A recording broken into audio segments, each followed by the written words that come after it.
Greetings, everyone, and thank you all so much for joining us today. My name is Alejandro Figueroa.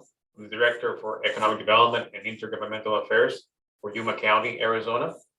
On behalf of Forefront ED, GYEDC, GYPA, and OPRODE in San Luis Rio Colorado, I would like to welcome you all to the first episode of the third Binational Trade webinar series with a special focus on infrastructure.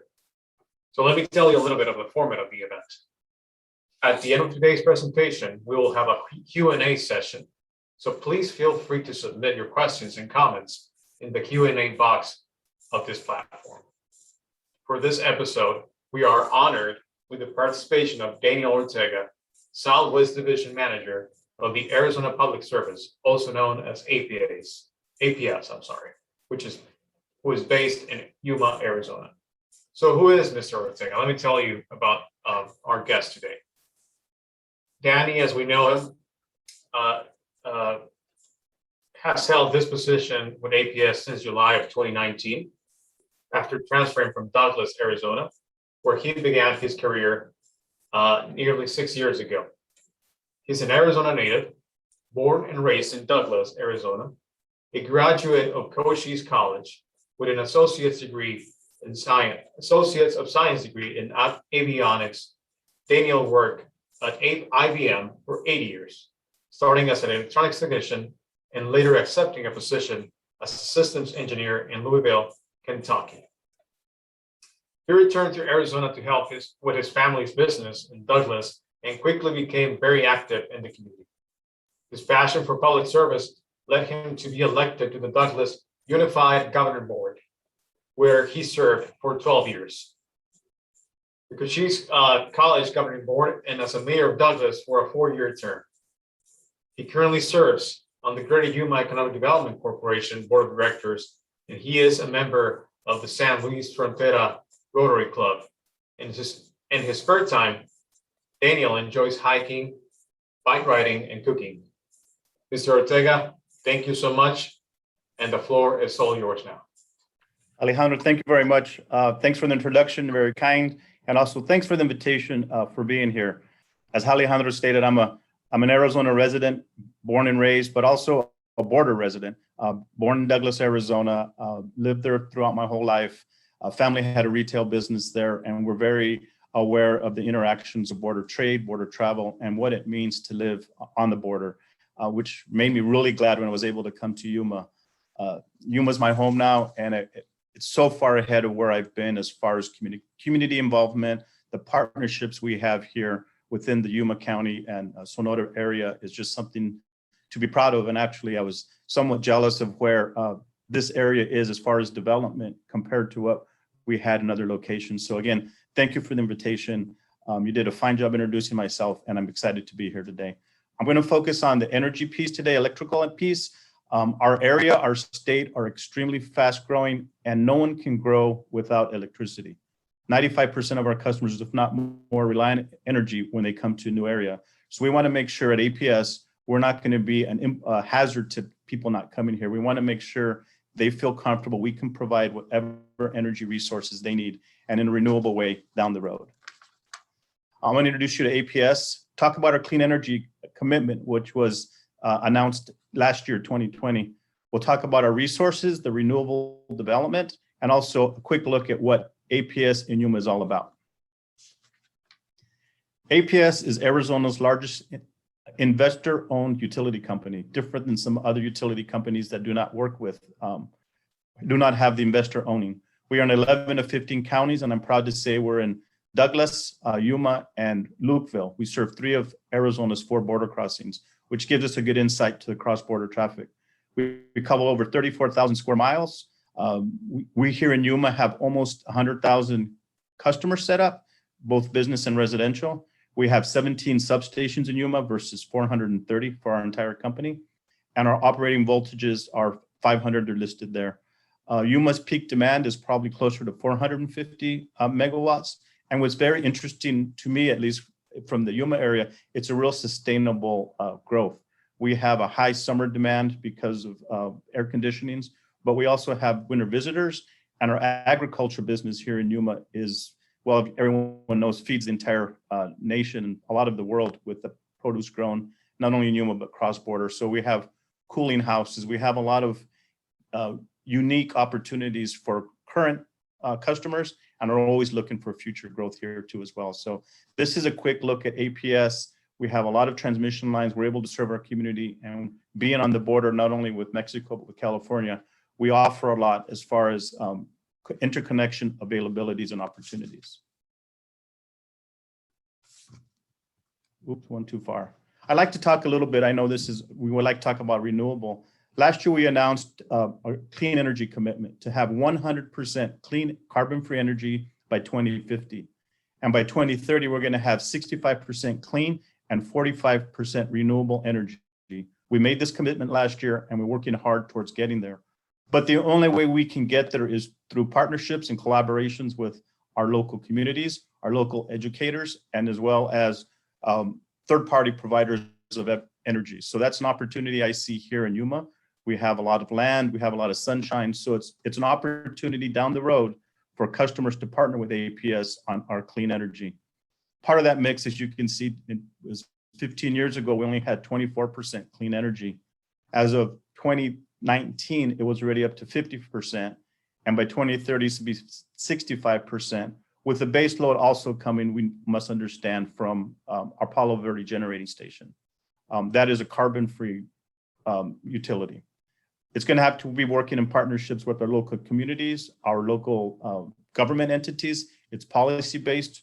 We're currently under the guise of the Arizona Corporation Commission.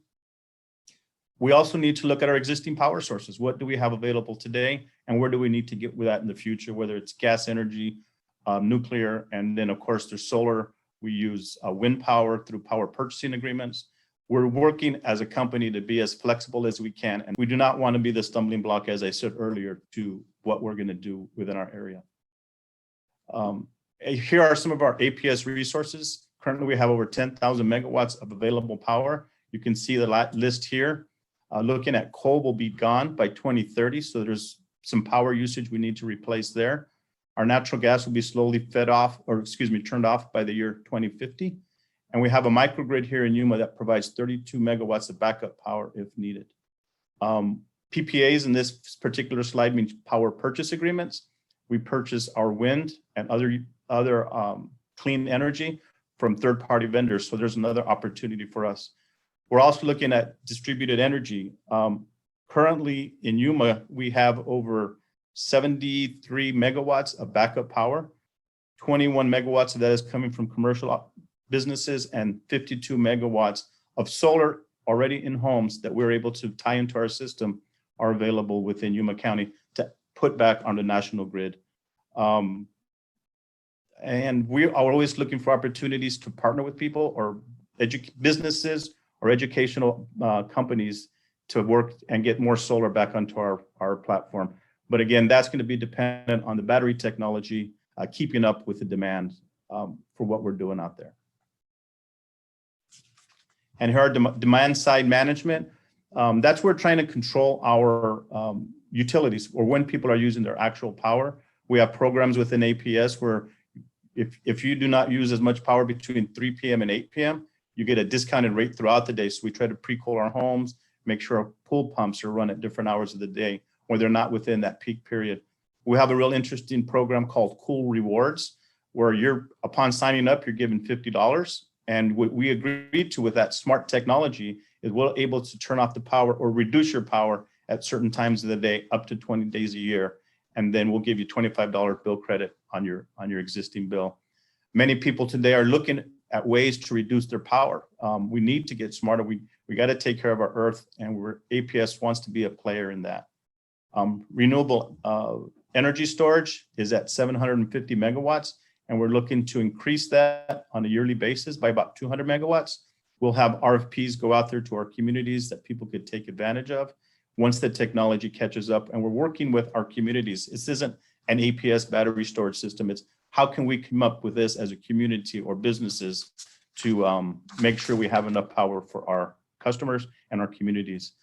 I've been on several meetings with our GYEDC where customers are looking at our area to come start their business or move their business from other locations, and what's the energy prices. But also they ask, what kind of green energy can I use when I'm here in Yuma? And we can work with our teams within APS to provide solutions for them. Or if somebody's interested in selling power back to APS, there's a company that, or a department we have within APS that can work with them as well. So there is a lot of opportunities with our company to use renewable energy. And lastly, here's our APS service territory. And on the right side of the screen, you can see where Yuma is. We have our 17 substations that feed our entire area. And we're currently building a new 230 kilovolt line from our North Gila substation, just northeast of Yuma. And it's going to tie down into our Orchard substation, a brand new substation on the southeast side of Yuma. And this is going to bring enhanced power to our area. As we're looking at Yuma being a growth area, we want to make sure that down the road, and even today, we have the available resources to bring our customers the power that they need for growth, for whatever they need. We have a power plant here in Yuma. It's the Yucca Power Plant. It's located in this area here. That is currently a gas operated facility, and that will be phased out again before 2050. We have a unique situation here in San Luis where we have a tie into Mexico. There's a park there that is served by APS Power. There's a tie that goes under the border wall, actually, and into Mexico, and it serves a couple of customers, excuse me, on the Mexican side of the border, which is unique for us here at APS. It's our only current tie into Mexico. It's a great area to live in. It's a great area to work in. And I really want to make sure that if you have electrical needs, APS is going to be able to serve you. And if you're looking for electrical needs that are renewable, we're able to serve you as well. The opportunities are huge in this area for growth. There's good water, and we want good electricity, and we have gas here as well. We want to make sure we're just a player in the area, and we'll serve whatever needs this community has from day one today and in the future. So that's pretty much all I had today, Alejandro. I wanted to make it concise, but I'm hoping there's questions out there for us, for myself, what we can do. And if I can't answer the questions today, I'll make sure we get somebody who can answer the questions from this group. Danny, thank you so much. Thank you for sharing all this valuable information about renewable energy in the region. And congrats to APS, for looking into eliminating coal by the end of 2031 and going clean by 2050, 100%. So kudos to APS, and we're glad to have you in the community for sure. I don't know if anybody has any questions for Mr. Ortega, but before we go into that, I will also I'd like to recognize and welcome Mayor Cecilia McCullough, who's joining us from the town of Walton. Thank you, Mayor, for joining us today. Any questions, feel free to type them into the Q&A chat box of the Zoom platform.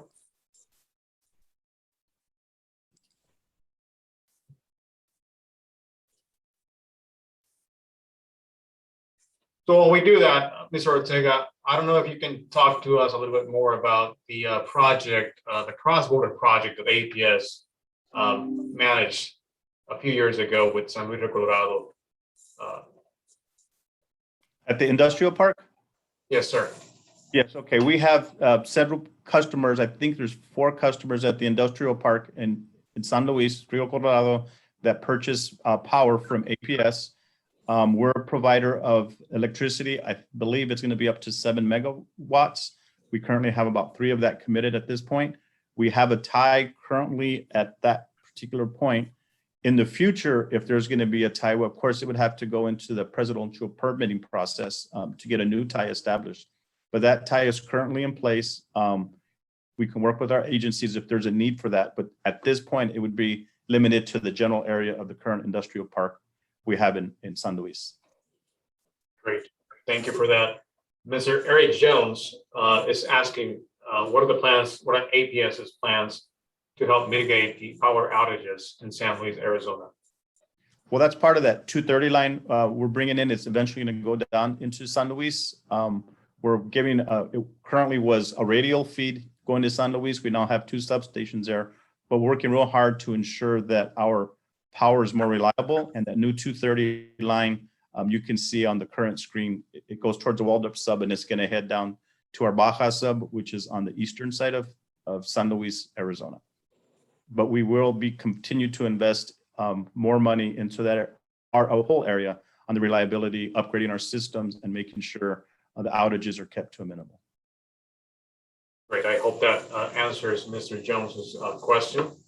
We also have a question from GYTC. Can you talk a little bit more, Mr. Ortega, of the impact of having power available for the Marine base in the airport in YPG? I mean, what's the relationship? How has that been beneficial to them? Well, we've actually, that's our microgrid we have at the airbase. It's the South O'Neill substation there, right in about the middle of the screen. It's a microgrid, so they're pretty much set up on their own. They have their own generating if they need it.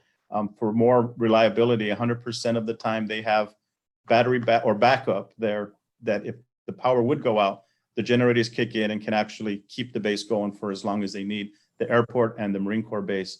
And there are times where we can turn it on and purchase power from the Marine Corps base through the generators that are on site there. So it's a redundant program for them, the air base, something they're real proud of. It's a microgrid, the first for us at APS, but also provides reliability for the area around the Marine base. And it's just making sure that our airport's lit up and our Marine Corps base also has power all the time. Great. Another question from San Luis Rio Colorado.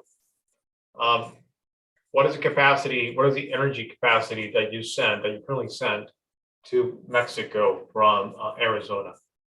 I guess they were asking about how much energy we can share with Mexico or sell from Mexico at this point in time. I'm still waiting on the final number of that. My understanding, it was about 16 megawatts, megavolts, and it's currently at about 4 MVA that they're using currently. So we have an opportunity there in that particular area for more usage if it was deemed required. And if anybody's interested, I can provide my personal information, my email. I can get that information to them as to how much they would really need. And if we need to upgrade our system to serve, we can probably do that. I'm looking to doing that as well. Great. Thank you. Any other questions? Let's see if we have anything. Mayor McCullough from Town of Holton is asking, there is this new solar project plan in East Yuma County. Is it something that APS is considering partnering with?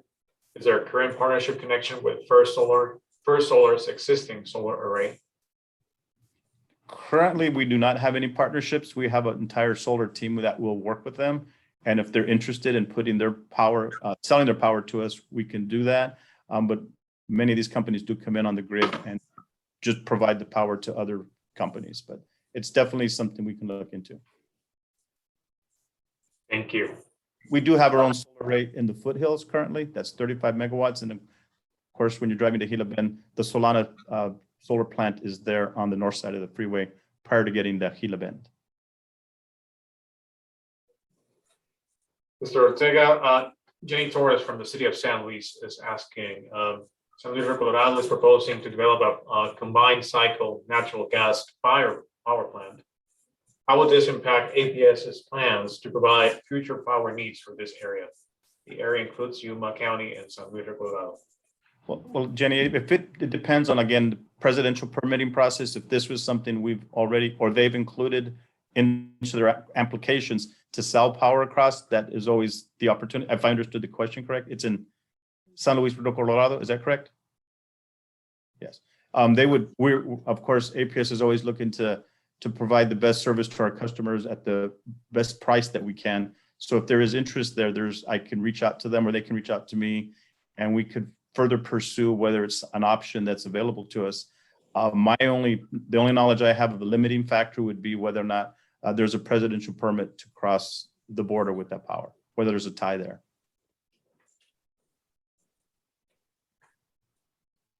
It's probably something that's currently more common in California than it is here in Arizona at this time. We also have guests from Toluca, Mexico, state of Mexico. And I know he's got a question, but I'm trying to figure out how to get his question right now. Give me just a second.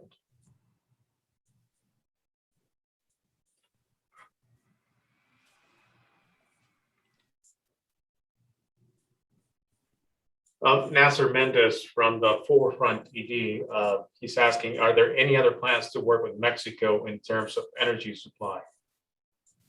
At this point, I'm not aware of any plans. I did reach out to my coworkers here, and we are not aware of any. But of course, everything is always on the table, and we're trying to be the most efficient that we can with the power that we're purchasing. Currently, a Western and balanced market where many of the Western states work together, whether it's all the way from Washington, Oregon, California, Nevada, and Arizona, to provide power at the best rate. Certain times of year, there's a lot more solar power out there than can be utilized by one company. So the price eventually goes down. It's like any commodity. And we're in the position to be able to turn off our gas plants and purchase that solar power from other companies. It's just a way to provide reliability on the western part of the United States. But at this time, I'm not aware of any ties into Mexico that may allow them to participate in an arrangement that's similar to that. So I got the question from Mr. Martinez from Toluca, related to he's asking about combined cycles and solar panels and renewable energy. I'm trying to translate. I'm sorry. What is the cost? I guess that's the question for kilowatt per hour for solar panels and combined cycles for renewable energy in the region. I don't have that, but I'll gladly get back with him on that. It depends on the system and where it's located, the type of panels they're using, the age. So there's a lot of factors that play into that. But I know the price of solar power has definitely been going down the last few years, and it's much more attractive now than it was even 3 or 4 years ago. But I can get that to him. If you can forward me his email address, or even I can put it back in a group chat to answer the entire question. That'll be great. Thank you, Danny.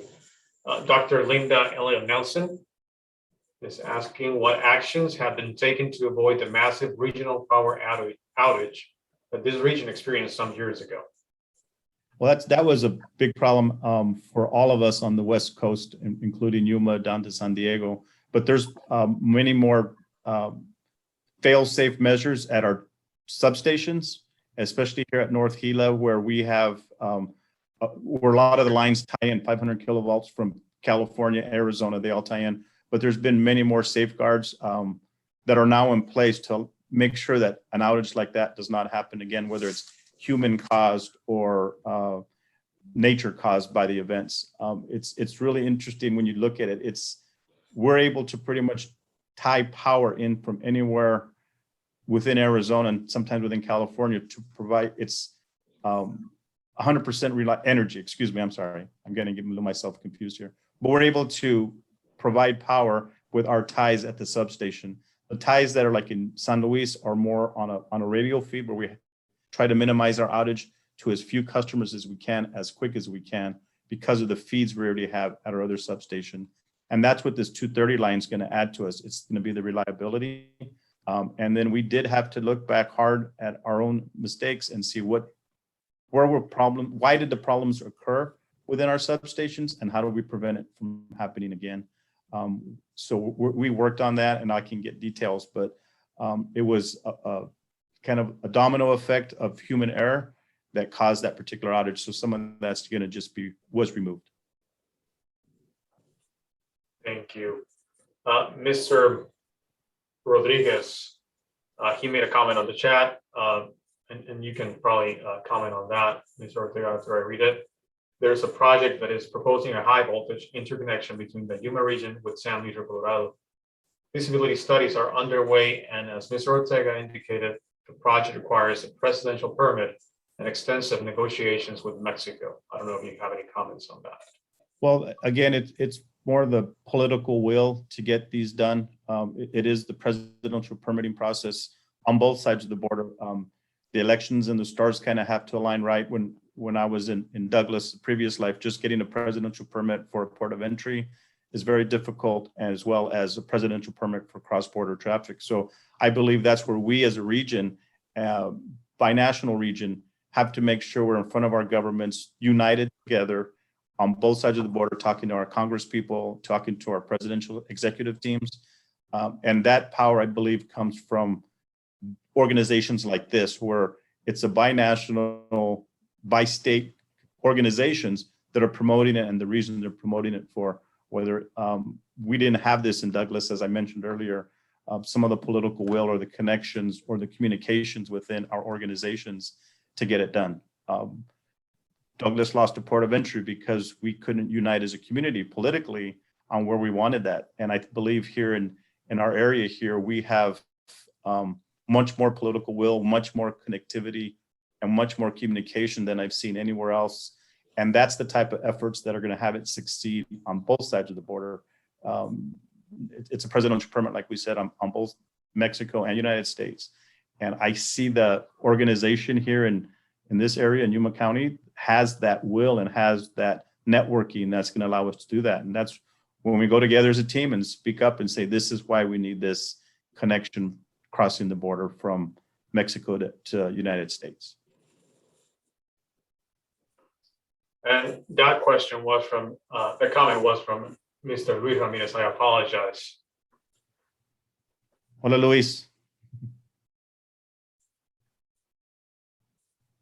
Dr. Linda Elliott Nelson is asking if are any energy companies seeing a higher need for power?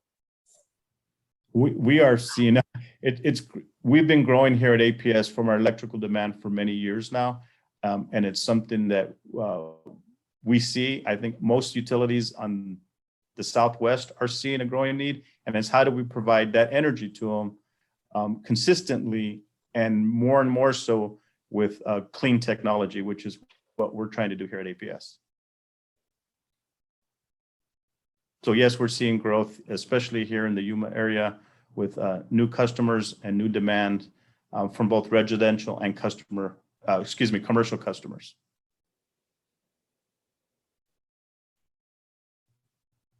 Great. Well, unless anybody else has any other questions, we would like to thank you once again, Mr. Ortega, Danny, for your participation today. Again, we're really happy and proud that you accepted this invitation, and we're happy to have APS as one of our strongest allies and partners in economic development in the region. To close this up, I would like to thank you all as well, all participants, all the elected officials, business owners, and leaders from across the region for joining us today. I would like to invite you to our next webinar, which will take place on September 22nd at 11 a.m. Thank you so much for the invitation, and very proud to be part of this team. Thank you.